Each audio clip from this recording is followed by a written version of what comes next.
Well, Doug, great talking to you again, sir. And I was fascinated by this editorial in the Washington Times about Virginia's vague concealed weapon statute. I mean, I live in the Commonwealth of Virginia, and I'll be honest with you, Doug, I didn't realize it was this bad. We were surprised and pleasantly as well by that editorial. I think it's validation for all the work that Knife Rights has been doing since 2006 and trying to get the word out and trying to change laws like, the stupid law in Virginia. This is what we're all about. It's great that a mainstream newspaper is talking about it. Absolutely. And so, for folks who haven't read this piece in the Times, basically the law in Virginia, if you walk around with a box cutter in your pocket, it's a crime punishable by a year in jail or a $2,500 fine because of a interpretation of a statute that allows that outlaws concealed carry of, quote, any dirk, bowie knife, or weapon of any like kind. It's been on the books since 1849. And maybe, Doug, it's time for a revisit here. We certainly think so, and we would certainly be happy to work with the Virginia legislature to make that happen as we have elsewhere. As you know, we just got through Missouri's legislature a repeal of their switchblade ban. We just got knife preemption law passed and signed by the governor in Georgia. I mean, we are moving the needle in the right direction. People are beginning to understand that knives are tools, and that knives are also arms protected by the Second Amendment, and that these irrational laws that were passed either to discriminate against certain sorts of folks or as knee-jerk reaction to Hollywood hype need to go away. Yeah, absolutely. We need to be able to carry our tools. We need to be able to defend ourselves. And to that end, Doug, I know we've talked about this before, Knife Rights involved in a lawsuit in New York City. What's the latest there?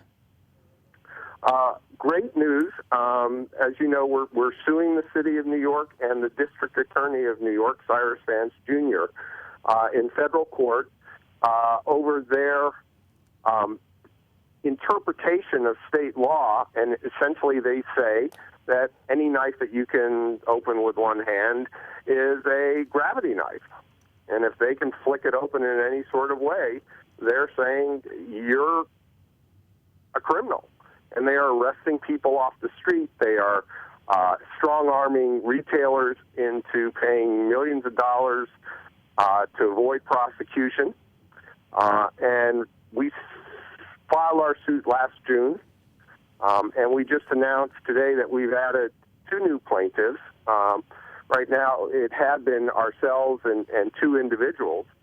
But what you really would like to have, and now have, is one of the retailers that were coerced into turning over all their knives and paying a bunch of money to avoid being prosecuted. And Native Leather, a small little shop down in Soho, has agreed to become a plaintiff. And this is great news for us and great news for the lawsuit. Oh, absolutely right. Now, I understand as well, Doug, some good news in Louisiana where the legislature has taken some action this session. Yep, the Louisiana legislature has clarified their switchblade law so that, just as was done with the Federal Switchblade Act, there's no possibility now of considering a one-hand opening or an assisted opening knife to be a switchblade. And we hope to go back next year and work on preemption in Louisiana. Step by step, just as the NRA has done over the years. Right. We're rolling back the stupid laws. We're getting preemption passed. And we're really moving things forward for knife owners in America. Well, listen, Doug, appreciate you coming on the program tonight, sir. Thanks so much for your time, and I look forward to getting more updates from you soon. Thanks for having us, and anyone who's listening can go to kniferights.org and check out all that's happening and our incredible Ultimate Steel fundraiser that's going on right now. Fantastic. Hey, thanks again, Doug. We'll talk to you soon, sir. Take care, Cam. All right, have a good night.